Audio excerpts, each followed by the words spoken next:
Hi, my name is J. Jervin Siri Mandiman.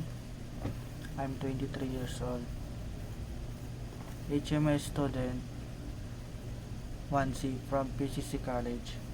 Short family background. Panganay ako sa magkakapatid. Tatlo kami. Yung isa, lalaki, nag-aaral ngayon sa Cavite, which is computer engineering. 22 years old na siya. Ngayon, nakatira siya ngayon sa Cavite. Cavite. Tapos yung bunso naming kapatid, lalaki siya. Grade 4. Sa siya ngayon sa Pangasinan sa lola ko. Then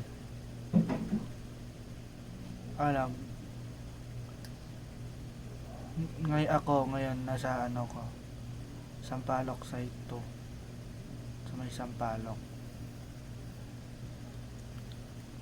Ang nanay ko naman, nagtatrabaho siya sa Taguig, which is CADI, Philippine Navy Golf Course.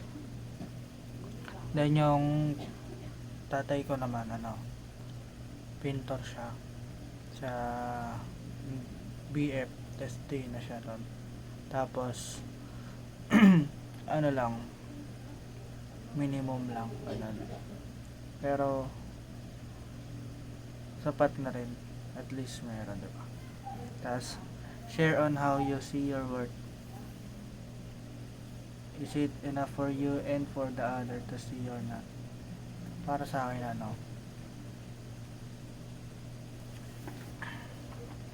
para sa akin, nakikita ko naman na worth it na yung nangyayari sa buhay ko, kasi nagkakaroon na ng responsibilidad yung ginagawa ko.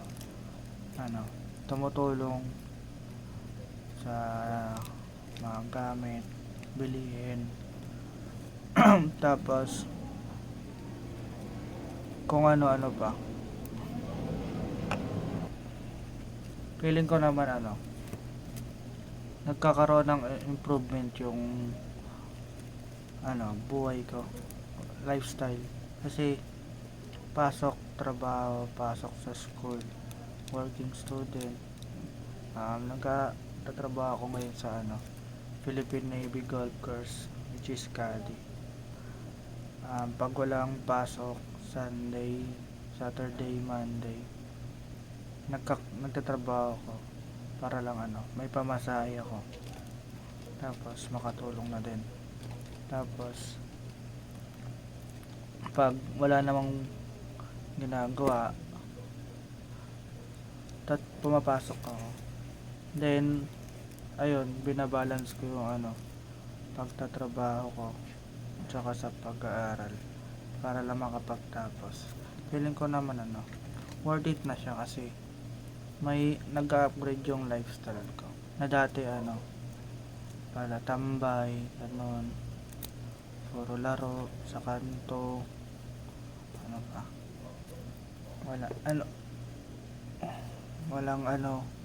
walang lugar yung sarili ko, ganun. Feeling ko naman nakita nila na nag-iiba na yung ginagawa ko, na hindi lang para sa akin, hindi para na din sa iba. Kasi may responsibilidad na sa buhay, hindi lang basta estudyante lang na puro aral, puro laro, puro lakwatsa, puro tambay. Na din, dahil nagkakaedad na, kailangan ko na rin na ng income para sa akin, gano'n. Kasi kung hindi ako nagkikilos, wala akong pagkukunan ng sapat na pera para pang-aral, kasi hindi naman sapat yung kinikita nila.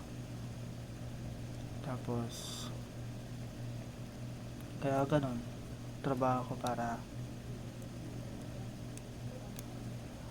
para sa akin, tsaka para na din makatulong kahit paano So, ayun, feeling ko worth it naman.